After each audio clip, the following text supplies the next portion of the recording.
Hello, everyone, and welcome to our Hopepunk panel. And I can already see someone has accessed the chat. Please know that tonight the chat and the Q&A are both open if you have any questions or comments for our amazing four authors today.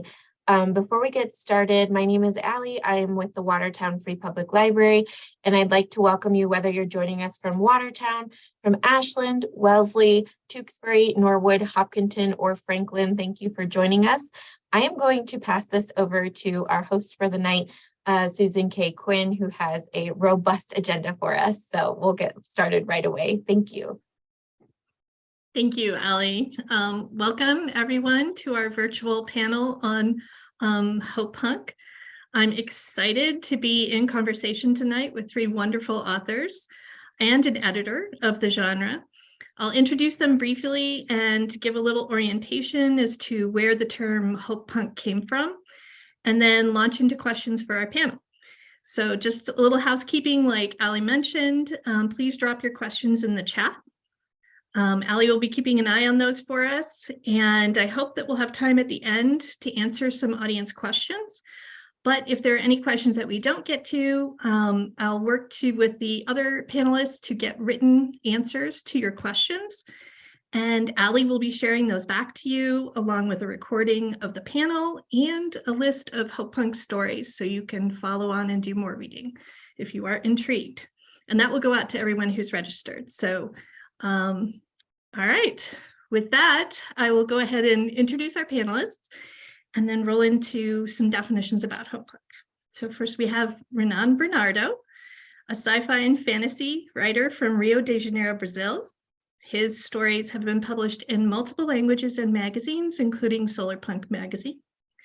We also have TK Rex with us, also a sci-fi and fantasy author.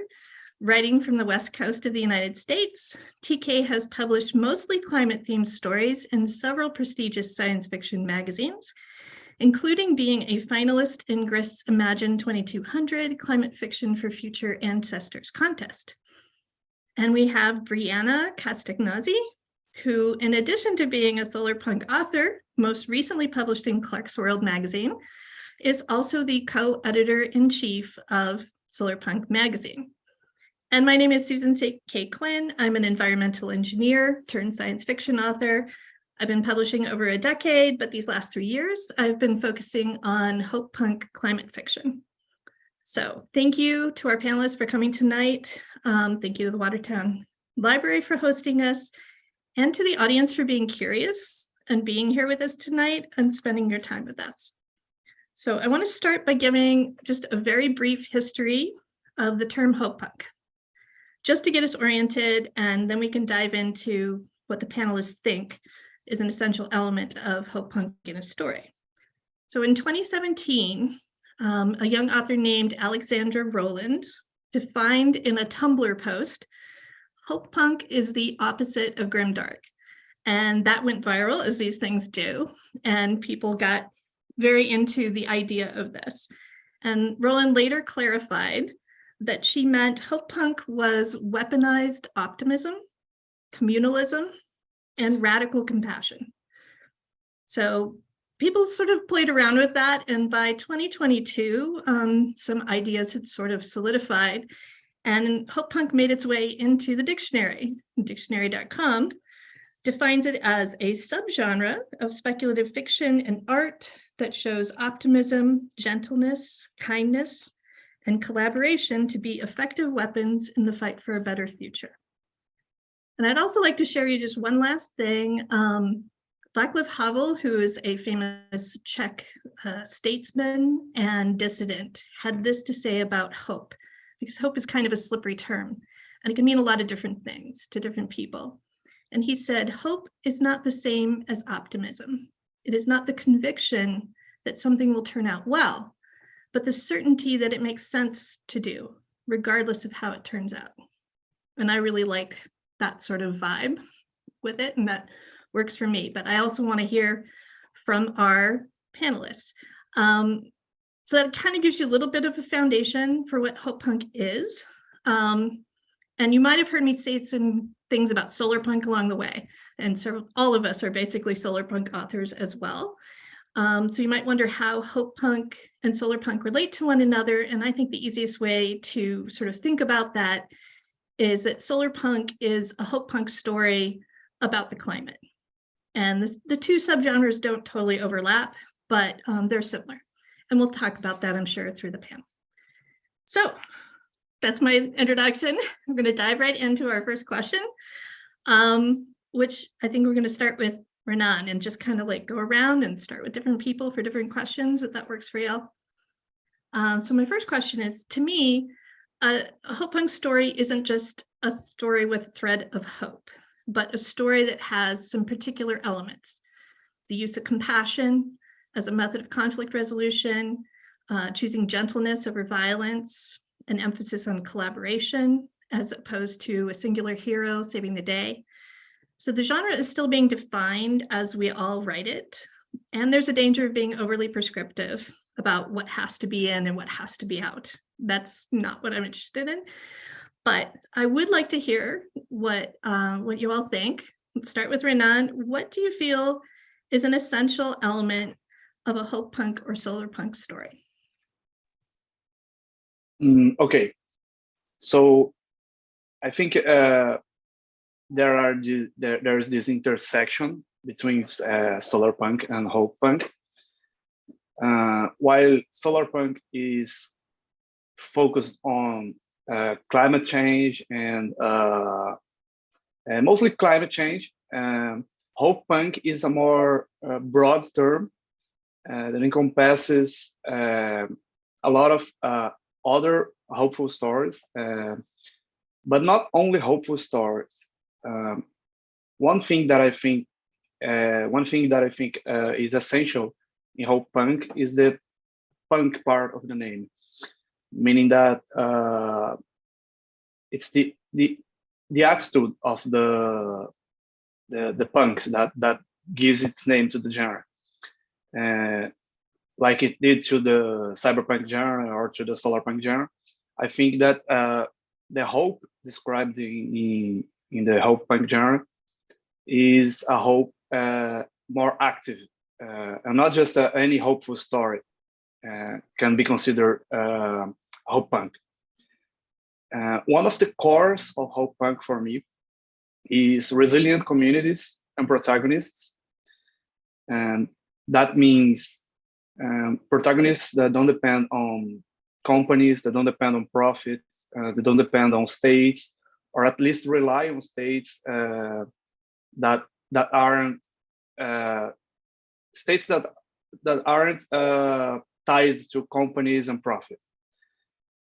And another essential element for me in Hopepunk stories is thinking about a re-understanding of what progress means, meaning that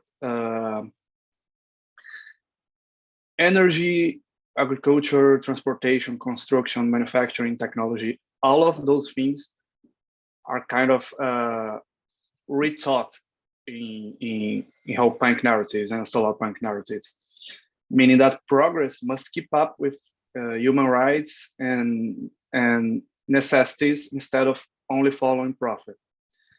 And also that mainly in Solarpunk narratives, progress must also be tied to environment. And I think that's it, that the resilient communities and protagonists and re-understanding of what progress means are two cores of Hopepunk narratives. Mm-hmm. Absolutely. And this is why I love reading your stories, because I see those elements in your stories. And that's part of what is the pleasure of reading the genre to me, is reading those kinds of stories. TK, how about if you weigh in next on us?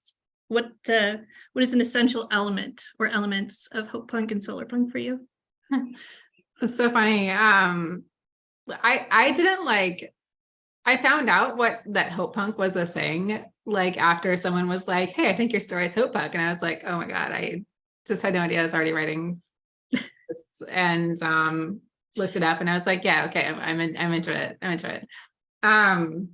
So I feel hilariously unqualified to define it at all. I just found out I was ready. But Yeah, I mean, after like thinking about it, I feel like the thing, at least that's the most interesting about it for me, is that it very much feels like a common theme is kind of instructions for a livable future, you know, especially in Solarpunk. Like there's a little bit of like a quality to it that's not just like, oh, hey, here's an optimistic future, or here's like something hopeful, you know. It's more like tactical. There's like a tactical aspect to it where you're like digging into like things almost the way that hard sci-fi does with like future technologies or like science concepts. In Hopepunk and Solarpunk, I feel like you're doing that, but with like ways of living and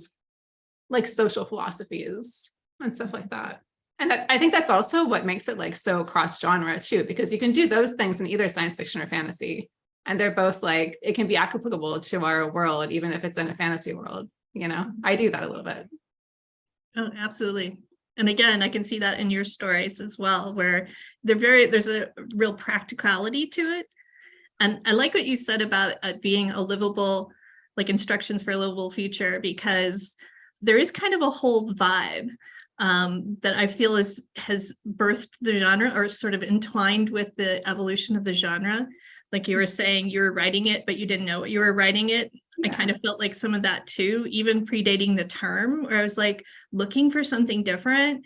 And oh, here's a name for what I've been doing for a while. And I think that really speaks strongly to how it's not some like artifact. It's something that's sort of grown out of our need for something new. So I love that. All right, Brianna, let's hear from you about this. Sure, yeah. Solarpunk, Hopepunk, those types of stories have characters who have agency. As Renan said before, the characters don't navigate their world through some kind of corporate lens. They have choices wherein they can create those communities and build those relationships. Solarpunk specifically, Serena Ulibarri said it first, Solarpunk stories have a sense of ecology, community, and technology. So whereas as Hopepunk for me, I feel absolutely has those characters with agency, community, compassion, as you said, Susan, in response to turmoil. Solarpunk stories are often going to examine some kind of technological aspect with very humanized worlds, right? So stories that have human focuses, but with technology that in some way betters, heals, or just works with their environment. Mm-hmm. I love that. Like Renan actually kind of touched on that about what is the definition of progress here? Like, are we, just technology for technology's sake? Or are we here for people? Or humans important? And, Solarpunk says, yes, humans are important. And here's how we need to evolve so we can center humanity. And for me, that's part of why my stories, and I think a characteristic of Hopepunk stories and Solarpunk especially, having diverse casts, is because it's really a story about everybody. And so we need not just, sometimes that can be a smaller community, but often that touches on a larger, like this is how the whole world is involved in the future. It's not just the future of one part of the world. So that's important to me. It's also important to me, this idea of the giving ideas for a better, like imagining a better future. We have this, I'm going to call upon my friend PJ Manny's definition of new mythos. So her idea is that we've had an old mythos, the old stories that have told us how to live, and we need a new mythos to tell us how to live going forward, because the world has changed so much. And I feel like Hopepunk and Solarpunk slot into that, very strongly, because it's that sort of operational manual of here's a way it could be. How about if everything went right instead of everything going wrong? So that's an important aspect of the stories when I'm telling you. All right, you guys are amazing. I love this. I'm going to roll into a second question for you, if that's okay. Hopepunk stories are often described as utopias. So in contrast to dystopian stories, which fill the bookshelves. The term utopia, unfortunately, comes with stereotype. A perfect society that's static and unchanging, which I don't think actually fits Hopepunk at all, but people often tag it with that. I think Hopepunk is more scrappy determination to build that perfect society and maybe is halfway down the block to getting there. Where dystopias are stories that warn about what could go wrong, Hopepunk is a solution-based storytelling about what could go right and how to get there. So my question for our panelists, and I think we'll start with Brianna this time. Where do you think Hopepunk falls in the spectrum from dystopia to utopia? And why is it important to make room for stories like these? I think Hopepunk actually can hover somewhere even in the middle with a leaning towards utopia, so long as our definition of utopia is sort of a paradigm shift that requires constant maintenance rather than that stereotypical end state that doesn't really exist anywhere and can't really exist. Lots of dystopian stories have elements of hope in them, right? Like Cormac McCarthy's The Road, in spite of all of its tragedies, it ends on a hopeful note for that child. Yet that doesn't constitute Hopepunk, right? As we would probably agree, because of those tragedies all throughout and because of that sense of fear that drives the narration. Whereas Hopepunk, we're looking more towards senses of hope and community and moving past dire situations. But I think it's really important to open up, the realm of what Hopepunk and Solarpunk can be, especially speaking personally as like co-EIC of a magazine called Solarpunk. I would never want to appear, gatekeepy in any way, because as you said before, Susan, this is like a global affair, right? So the Solarpunk movement, Hopepunk genre, I mean, anybody and everybody around the world can and are contributing to these things.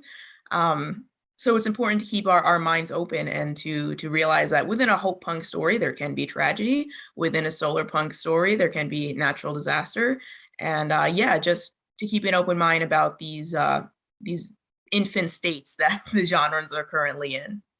Yeah, can I ask you a question and follow up to that? Because Sure. I am actually very curious. As an editor, I think you probably see way more of these stories than, even someone like myself who's trying to read in genre. Are you seeing any kind of evolution, any trends towards like where the genre is going over the couple of years at least that you've been doing the magazine? What are your thoughts on that? So with Solarpunk, people are always coming up with greater and more imaginative, realistic, and fantastical iterations of Solarpunks in their stories and their poems and art. We look at those as well.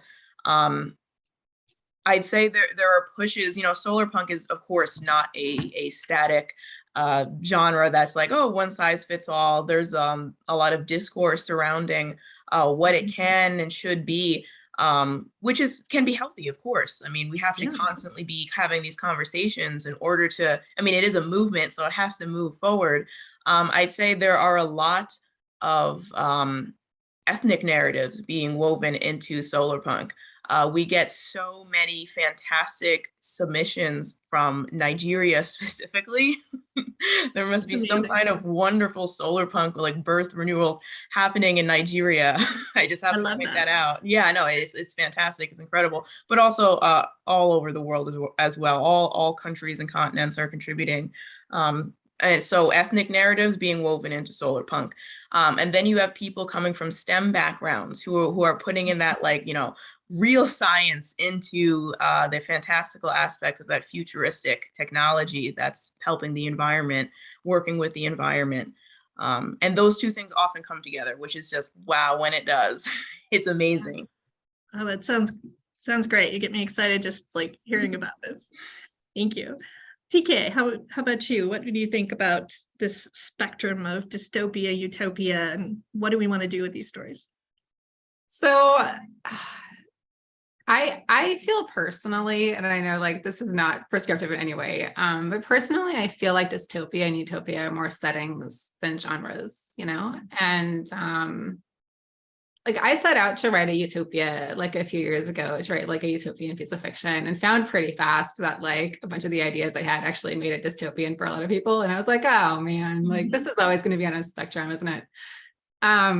So I think there's, I mean, what Brianna was saying about this being like a movement, so it has to be in motion, and about like utopias being something that have to be like constantly maintained over time, not like an end state. I think that's also very much in line with like one of my own personal like pre-Hopepunk favorites, which was The Dispossessed by Ursula Le Guin, which I feel like is very in line with that, and very much about like how do we maintain this utopia and keep it like fresh and useful for the people who are living in it. And I don't know, I think it's probably harder to write dystopian Hopepunk, but one recent example that I just like absolutely adored is the video. I would say this is Hopepunk, the video game Stray, where like you play a cat in a dystopia. It's like a post-apocalyptic dystopia, straight up, but like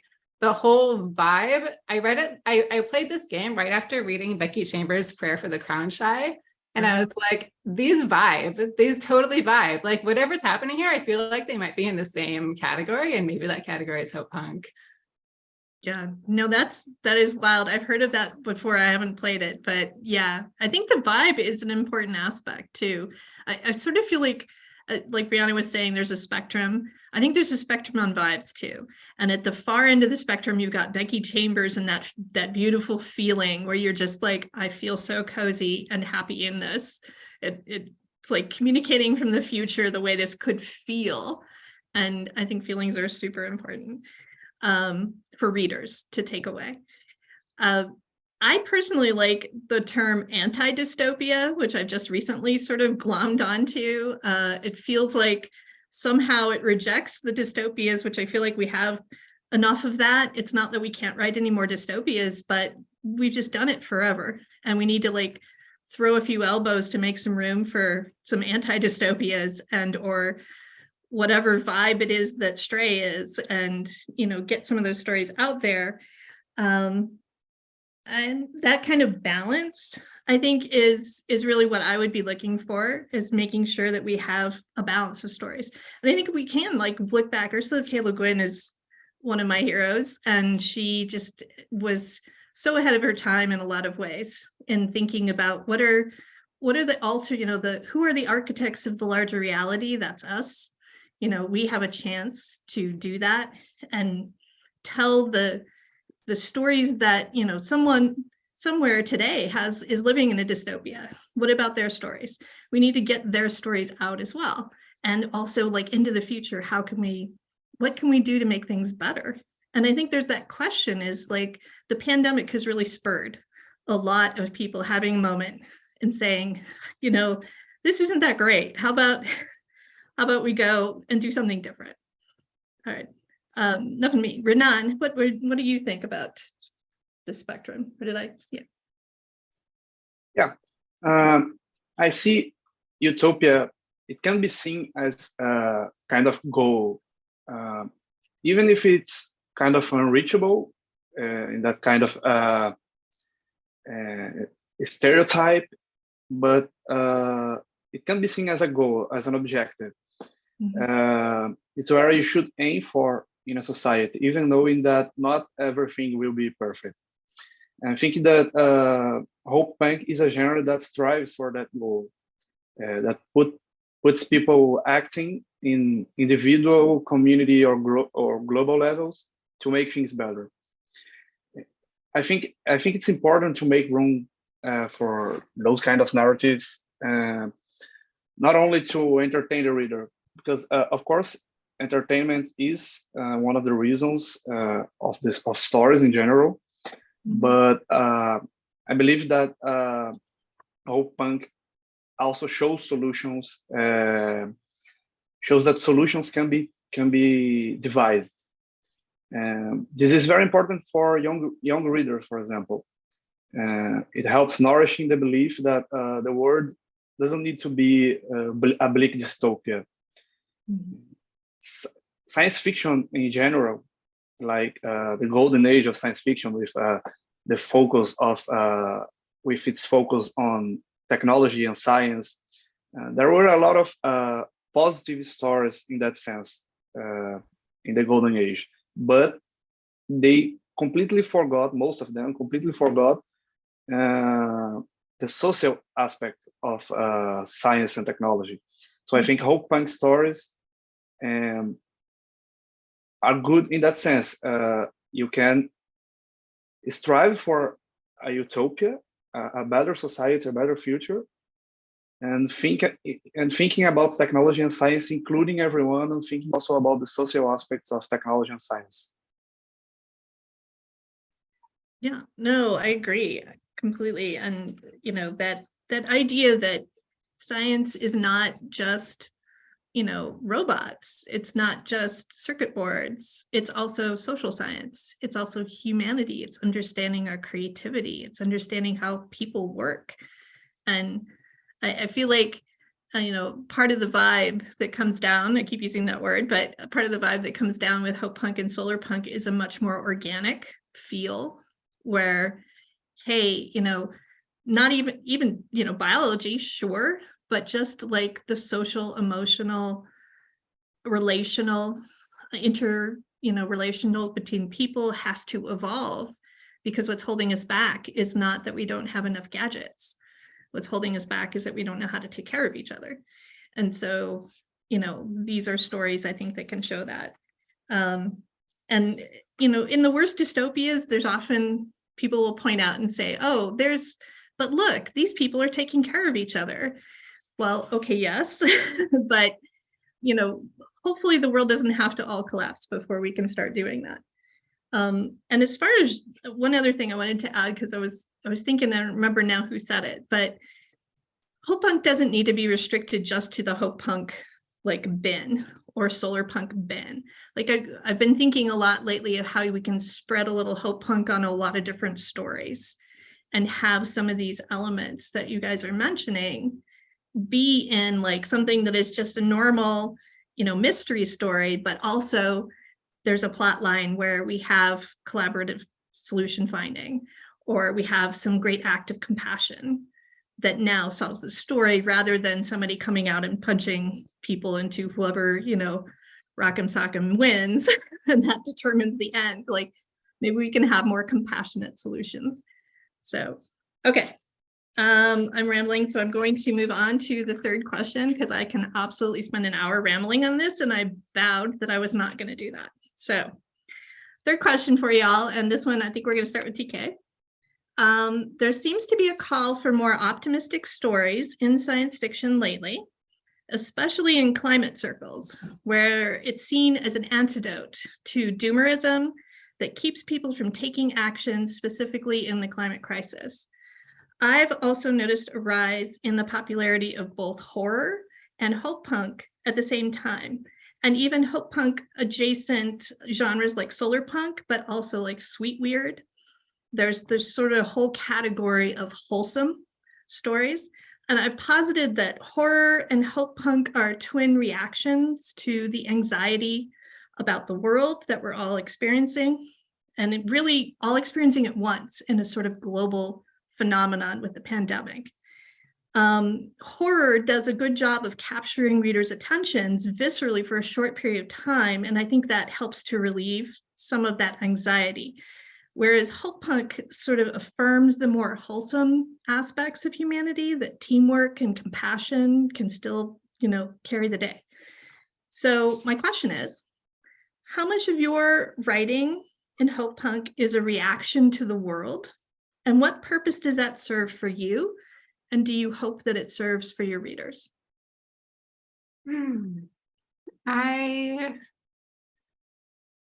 I firstly think that all fiction is a reaction to the world. That's I think the universal. Our world today is so complicated. This is such a big question, Susan. Well, it's not getting less complicated either, is the problem. I know. I will say that for me, a big part of what my own like Hopepunk, Solarpunk writing came out of was that climate doomerism.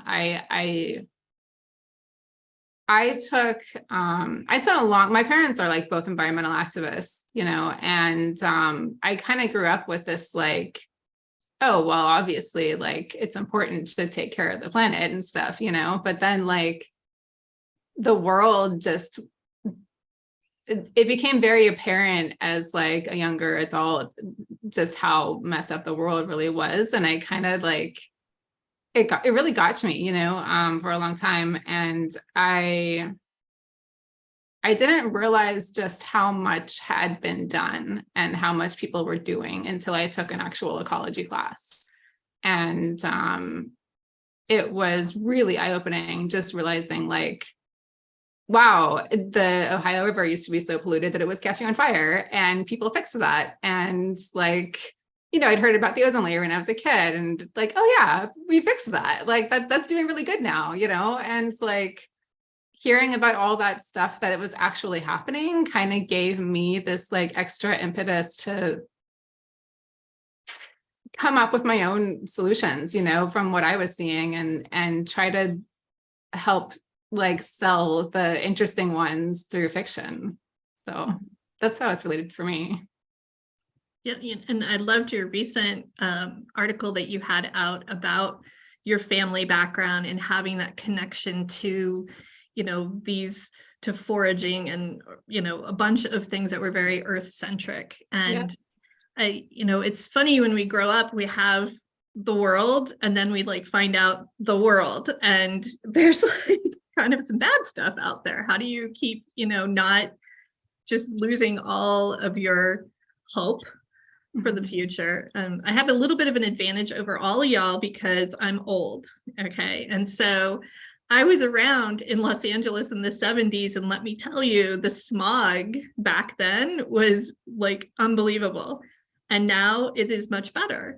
So I had a little bit of that anchoring, but then at the same time, also being around this long and still we're here, it seems like, you know, it's a struggle. So, all right, Brianna, how about if you give us a little bit of insight into how was Hopepunk a reflection of your reaction with the world? What purpose does it serve for you and your readers? I came into like Solarpunk and by extension Hopepunk just a couple years ago, really. I'm still really new to this wonderful environment. But a couple years ago is when we really started seeing all these attacks on Asian Americans, right? And that's just one of the many terrible things going on in this world, but it's something really personal to me as Filipino American. And just seeing that and feeling that fear that like, you know, I could be harmed or killed, or my family could be harmed or killed for the way that we look. I suddenly did not want to live with that fear. I put on that punk hat, I guess, and realized that writing, just like any other skill, can be used to further a voice. So within my writing, I tend to always write like with Filipino characters who have agency. And that relationship with my readership is that they could see me, a writer, put my heritage into this writing that is so full of hope, and kind of, you know, start to digest that a bit, like a person is putting themselves into their hope. You know, maybe I could do that too, right? Mm-hmm. Because I think that, you know, I like dystopian fiction. I'm not, you know, I don't sit on any genre and you know, say mine is the best. I like dystopian fiction. However, when we seed media with nothing but dystopian fiction, we convince ourselves, us being the general public, that this is the world and how it's going to end up. And if this is the outcome, why should we spend any energy trying to fight that?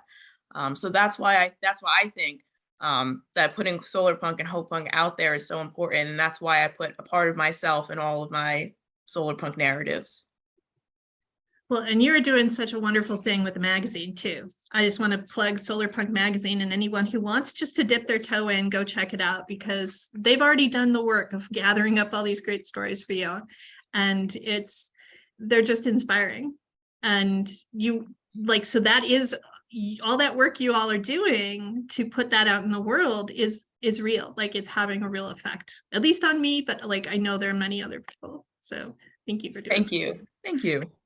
And Renan, I'm super curious to hear your thoughts, because especially because you're a writer who is not based in the United States, and you have, you know, I try not to be super US centric in my thinking all the time, but it's like a fatal flaw that Americans have, and I can only escape it part of the time.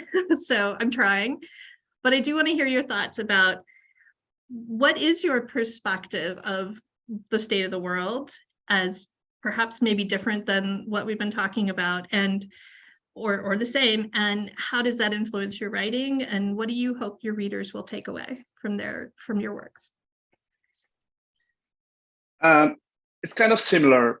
My Hopepunk and Solarpunk writing started as a reaction to many things that were happening all at once, like the rise of big techs, not exactly the rise of big techs, but the big techs becoming like states, and the extreme ways of late capitalism, worker exploitation, loss of worker rights, loss of human rights.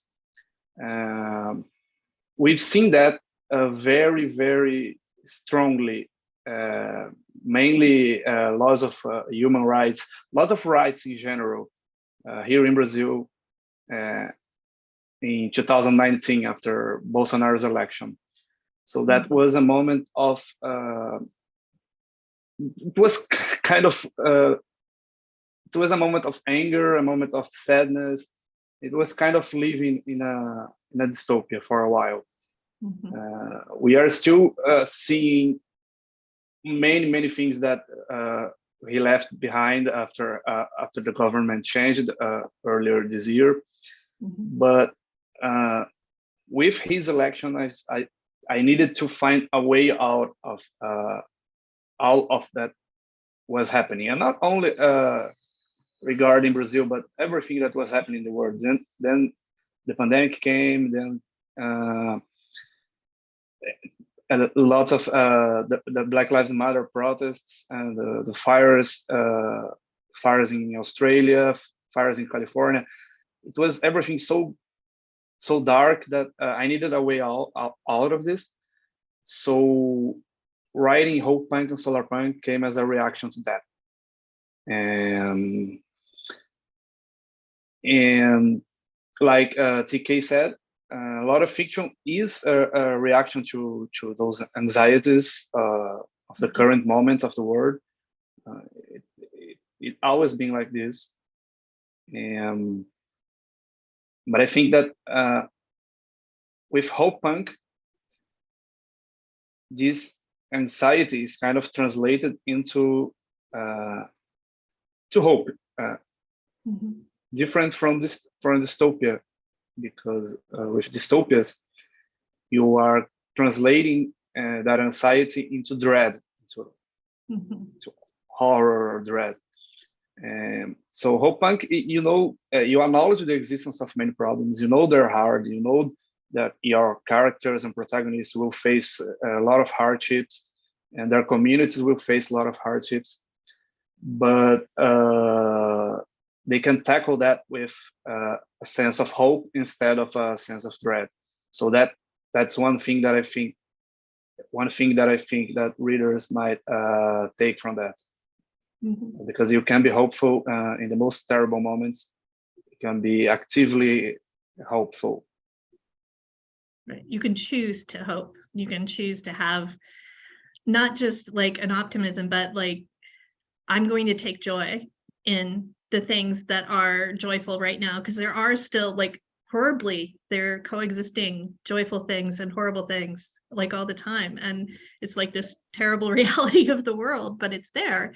And so, yeah. And something you said about how, I mean, I'm sure that Brazilians saw Trump being elected with about the same feeling I had when I saw Bolsonaro being elected. And yeah. I feel like there's a renewed sense of global connection in a lot of ways. I think the pandemic, it's dark gift to us is that connection of where we kind of went through a lot of turbulence in a lot of different arenas all at the same time. And I think that does actually make our stories more global in that sense, that it's just speaking to this thing that we've kind of all been through. I had a couple of interesting experiences as I started to write Hopepunk climate fiction. One was in the depth of 2020 summer with the Black Lives Matter protests and the election and fires and everything. And I was the pandemic, of course. And I was one of those authors that was just having a really hard time processing all of that. And I needed to build myself a life raft to get, just survive. And this story series that I started writing came out of literally just sitting down every day and trying to process. And this story came out of me, and that was my life raft. Interestingly, a year later, I was at a climate conference, like a virtual one, and there was a woman there who was doing her master's thesis studying solarpunk authors. And I'm like, what? This is amazing. I would love to talk to you. And so she ended up interviewing me as part of her many people that she interviewed as part of her thesis. And later that summer, she published the thesis, and it's called Rewriting the Future. It's the name of her thesis in cultural anthropology. And I just wanted to read a quote from her thesis, because she did find that a lot of solarpunk authors were, engaging in their art as a way to process the anxiety that was in the world. And she says, writers of hopeful climate fiction aim to rethink the world we live in, intertwining nature, people, technology, and the arts. Climate fiction is about reclaiming power and changing the system. It is a call for diverse, powerful rewilding of stories and relationships, a call for a world in which all humans recognize their own potential in co-creating the future. As participants told me, if you can imagine it, then you can create it.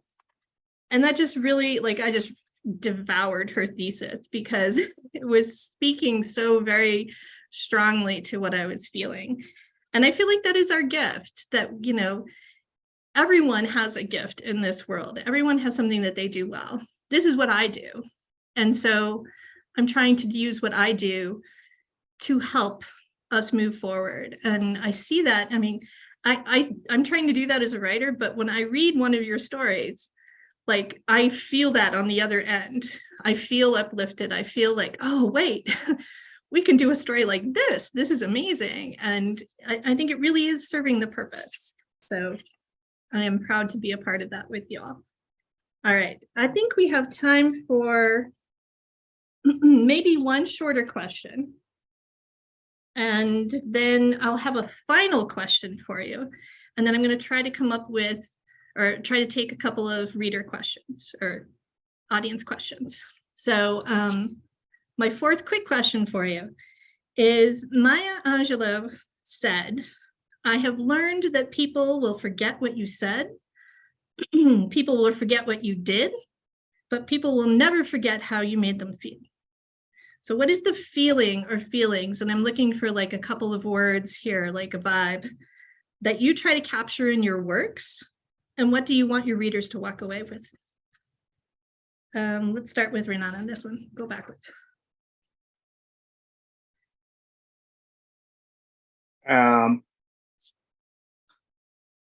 In my stories, I want to evoke a sense of empathy.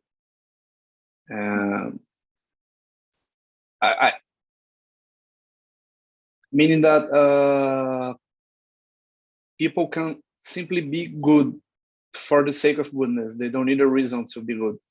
Mm-hmm. If you think of green dark stories, I don't know, maybe Game of Thrones, for example, people are evil just for the sake of evil. Mm-hmm. There are a lot of characters we know that are evil for the sake of evil. So I like to write characters that can be good for the sake of good. I want my readers also feeling that they can be the protagonists, meaning that disabled people can be protagonists, old people can be protagonists, indigenous people can be protagonists, poor people can be protagonists. I want to shift that protagonism away from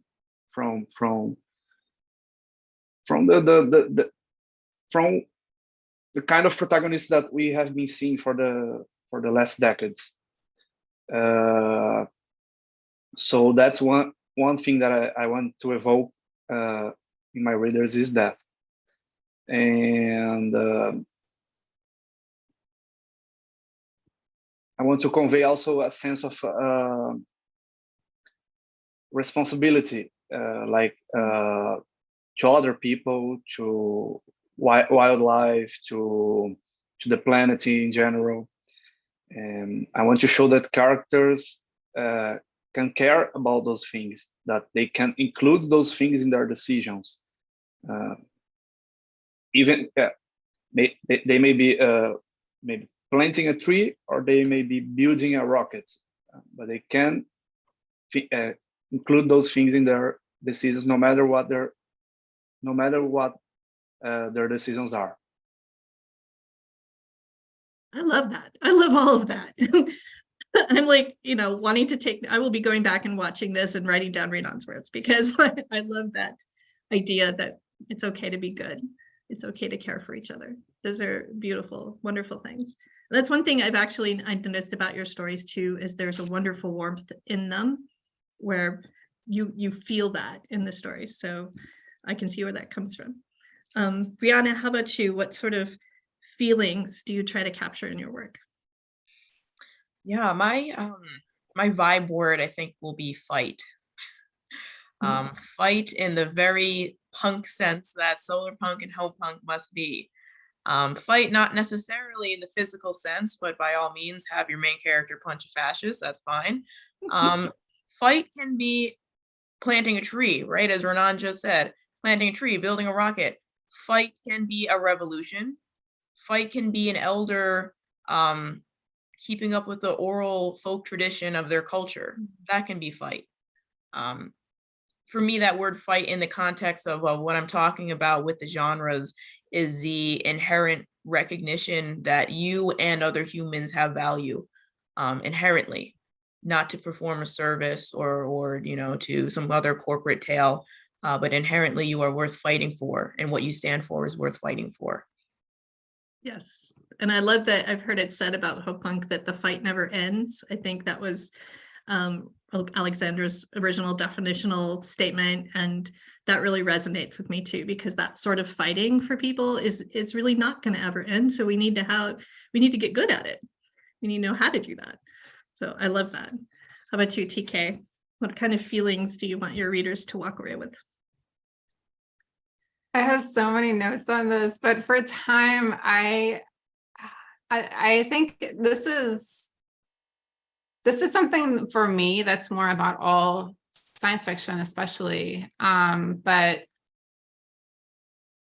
I think the really special thing about speculative fiction in general is being able to zero in on emotions that have just been very rarely expressed, or that might even seem like completely new. Like my favorite example of this is in Star Trek Deep Space Nine. The character Jadzia Dax is like a symbiont, and like her symbiote has had other hosts before. She's just the latest one, right?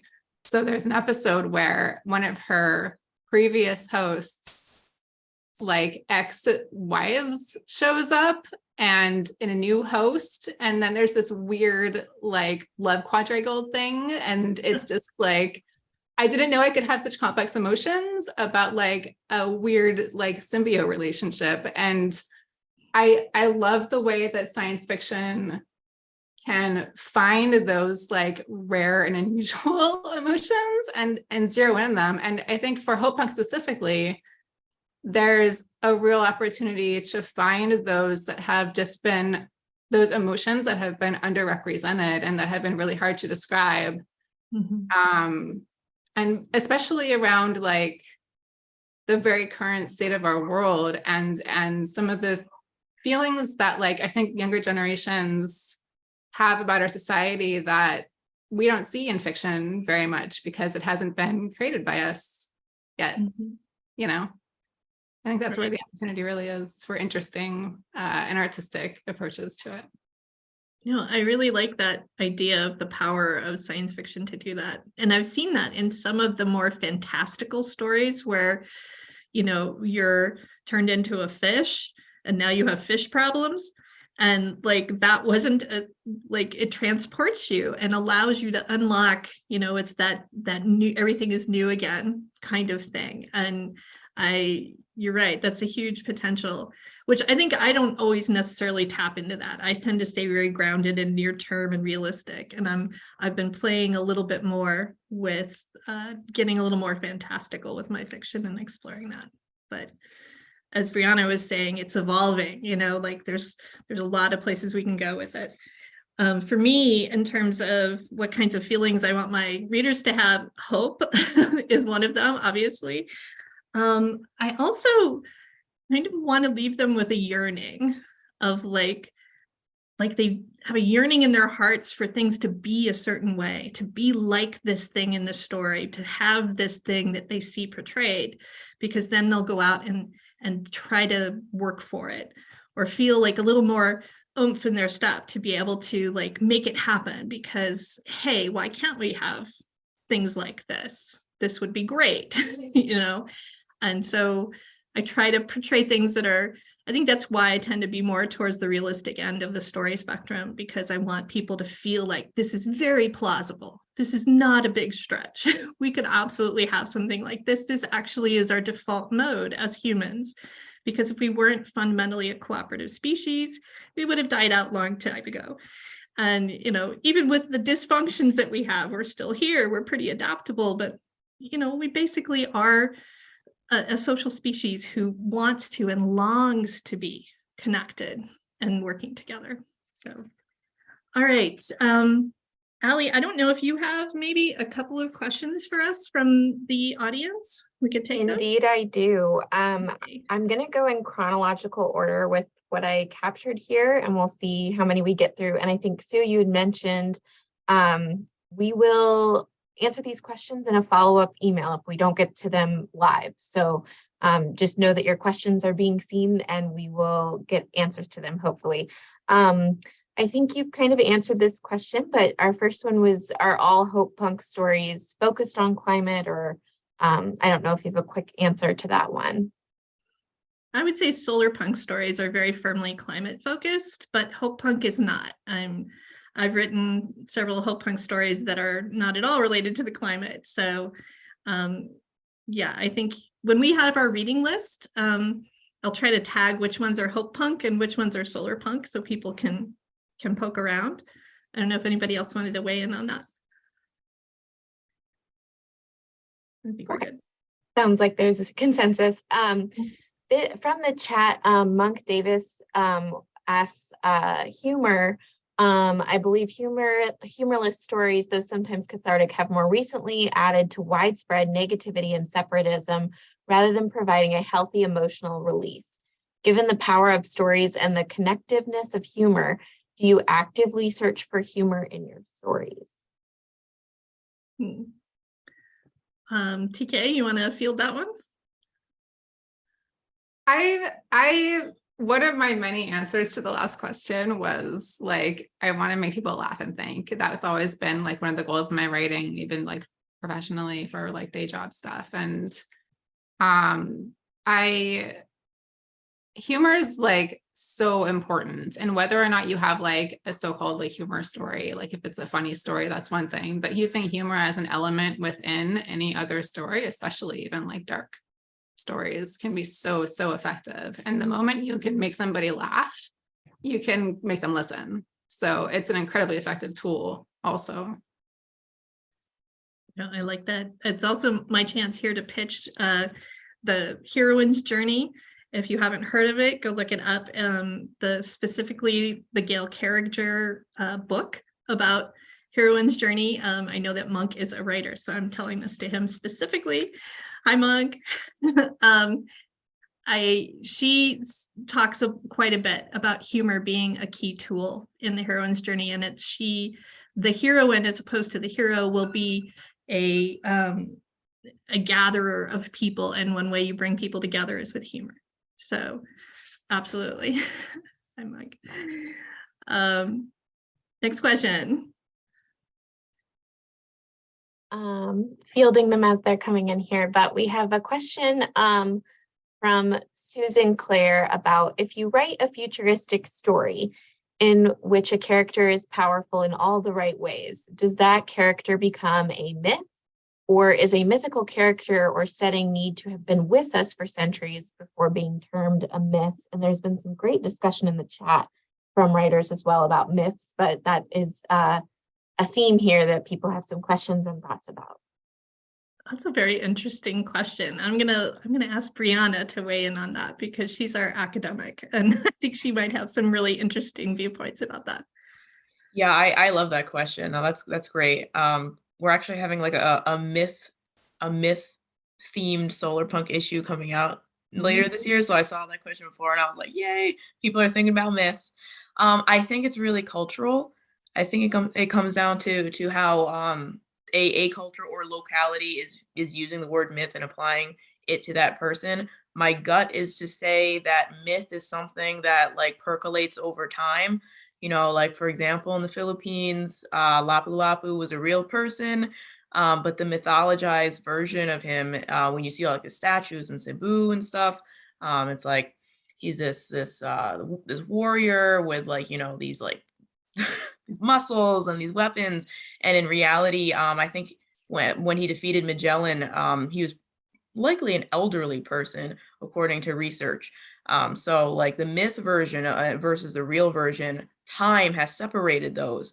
But I think it's really interesting to consider. I'm sure there are cultures out there who would say like, yes, this living person is mythologized. Like maybe like if you look into like shamanism, there's all types of shamanism all around the world. I'm sure you could find one that's like, yeah, that dude, I just had dinner with him and he's a myth. That's a great answer. I love that. Allie, I would love for us to take more questions from the audience, but I also have one last question for our panelists, and I'm not sure about our time. We the program runs until 8 p.m. We can stay a little bit later if people have 5-10 minutes, but that's entirely up to you panelists. And if some folks have to leave, don't stress, because we're recording this and including the chat. So the panelists will see your questions and we'll get some answers as well. Okay. All right. Well, then, since we're just a few minutes before 8, I'm going to go ahead and go with our last question, at least the one that I had written up. And by the way, you guys, this has been amazing. And I am so grateful to be in conversation with you guys about this. It's just a pleasure. All right. So communalism and cooperation are foundational parts of the Hopepunk genre. To many Hopepunkers and Solarpunkers, these ideas aren't just fiction, but better models for better living. For me personally, writing Hopepunk has made me more conscious of how connected or disconnected I am in real life and the people that are like literally the people in my life. It's inspired me to become more grounded in my local community, build stronger connections there. And in particular, I started a local writers group so I could have that face-to-face connection that I think the pandemic really made us realize is very important to our psyches. And I'm also reaching out to my HOA to do a Zoom Q&A about solar panels I installed last summer. It's like my nerdy way to connect with my neighbors. So these are things I can directly connect to the fact that I write what I write, and I feel this need or this understanding that I need to bring that into my real life. And so my question to you is, what one thing has writing Hopepunk changed in your life outside of fiction? Sorry, let's start with Renan. So I wish I had done some amazing things like you. They're not that amazing. one thing that changed my life outside fiction after I start writing Hopepunk and Solarpunk. It's kind of silly, but it was important because it made me absorb the news in a different way. I used to get very gloomy and anxious with the state of the world when I read the news, and I used also to avoid the news entirely because I didn't want to know anything anymore. So when I started reading and writing more Solarpunk and Hopepunk, it made me look at the news, even if they are dark and gloomy. It made me look at the news with different eyes, with more hope, I think, and to believe that better futures are possible, and that there are a lot of people. In the news, you rarely see that, but there are a lot of people making good things and leading us and doing good things to take us to a better future. So it made me see the world. I'm speaking of the news, but in general, I think it made me see everything in the world with a more positive view. That's not small. Renan. That's not small at all. That is wonderful. And what a gift to like have that different sight. You know, I do a little bit of that too, where I'm trying to notice different things that are hopeful and fill my feed with hopeful things. And it makes a difference. It makes a huge difference. Brianna, how about you? Can you tell us something that your writing has changed in your life outside of fiction? Yeah, I would say like Solarpunk has made me a better teacher. I'm an adjunct instructor at a state university in New York, and I teach rhetoric and composition. And Solarpunk and Hopepunk is, I mean, everything's full of rhetoric, but those genres have to convince the reader, turn away from the darkness, look at this, and this might be possible. So I think it's trained me. I'm gonna like side with Renan on this and talk about the news. It's trained me just to be a better reader of rhetoric, and by extension, a teacher of rhetoric, because, you know, NBC isn't going to report on what Grist finds, right? Exactly. Man, Grist, if you guys want to find an uplifting newsletter to subscribe to, check out Grist. Their reporting on optimistic stories about the environment will just change your world. TK, what do you got for us? I can go a little more personal with this one. I think it's the connection between community and like Hopepunk and Solarpunk is so interesting to me, because I started like a really earnest effort to build more community in my own life, like for myself, around the same time I started writing this stuff without realizing there was like a connection. Oh. And I mean, some of the things I did, like getting into writing fiction in earnest was a big part of it, to be honest. Like starting to go to the workshops and the conferences and find other writers and be part of that community was something that I felt like I was building for my own future, to be able to have some of that hope and optimism for myself. And you know, I also like joined a D&D group, so like that was part of it also. And I think that's important to have like play and like fun communities too. And yeah, I find the connection so interesting. And for me, they're so related in what feels like a totally coincidental way. Yeah. That's so funny that you just kind of were doing these things without realizing they were connected, and they are so connected. They're so like very intimately connected. So I love that. I think it just speaks to you're kind of this very organically connected or integrated person. It's just like, I'm going to do these things now.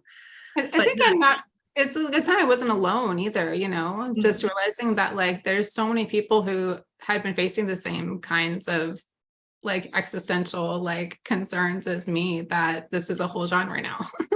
Right. And a growing one too. This is actually something I hope to do in 2023, is to try to bring together more authors like we have here, not just in panels, but in groups, and connect us, because I think supporting each other is a huge part of being able to write story. If you're going to go write a hopeful story in a not hopeful world, you need some backup, right? Like you need some people to like help you like keep up with doing that. So, and to find the joy. Well, that is a great place to end. Thank you so much for all of your amazing insights and sharing your journeys with us.